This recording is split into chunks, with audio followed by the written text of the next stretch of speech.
நேபாளம். இப்போ எல்லாருக்குமே தெரிஞ்சிருக்கும் நேபாளத்துல என்ன நடந்துட்டு இருக்கு அப்படின்றத நம்ம எல்லாருமே செய்தி ஊடகங்கள் வழியா பார்த்திருப்போம். எனக்கு என்ன தோணுது அப்படின்னா, இயற்கையின் சக்திக்கு முன்னாடி மனிதர்கள்லாம் ரொம்பவே சாதாரணம். அதே சமயத்துல எங்கேயோ நடந்திருக்கு, நமக்கு என்ன, நமக்கெல்லாம் வராது அப்படின்றதுக்கும் நமக்கு எந்த உத்தரவாதமும் குடுக்க முடியாது. ஏன்னா, நம்ம கண்ணுக்கு முன்னாடியே தான் மலைகள், காடுகள், இயற்கை வளங்கள் இதெல்லாம் பாதிப்படைஞ்சுட்டு தான் இருக்கு மனிதர்கள்னால. நாமளும் இதுக்கெல்லாம் ஒரு குற்றவாளிகள் தான். இந்த மலைகள், காடுகளை பாதுகாக்காத மனிதர்களை தான் நாமளும் ஓட்டு அப்படின்றது மூலமா தேர்ந்தெடுக்கிறோம்.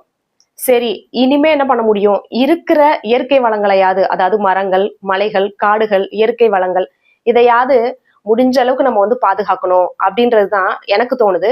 நேபாளத்துல எதன் காரணமா ஏற்பட்டது அப்படின்றதுக்கான சயின்டிபிக் ரீசன் எனக்கு தெரியாது. அவங்க சொன்னது பூகம்பம் ஏற்பட்டிருக்கு, பனிப்பாறைகள் அதனால உருகி விழுந்து அதனால வெள்ளம் ஏற்பட்டிருக்கு அப்படின்னு அவங்க சொல்றாங்க. முடிஞ்ச அளவுக்கு நாம மனிதர்களா இந்த பூமியில பிறந்துட்டோம், இயற்கை வளங்களை பாதுகாப்பா இருக்கணும், பாதுகாப்பா வச்சிருக்கணும் அப்படின்ற குறைந்தபட்சம் ஒரு நாம செய்யக்கூடிய கடமை இது. இந்த இயற்கை வளங்களை பாதுகாப்பது மூலம் பூமியை நம்மளுடைய குழந்தைகள் கிட்ட பத்திரமா கொடுத்துட்டு போறோம் அப்படின்ற எல்லாருக்குமே அந்த பொறுப்பு இருக்கணும் அப்படின்றதான் எனக்கு தோணுது.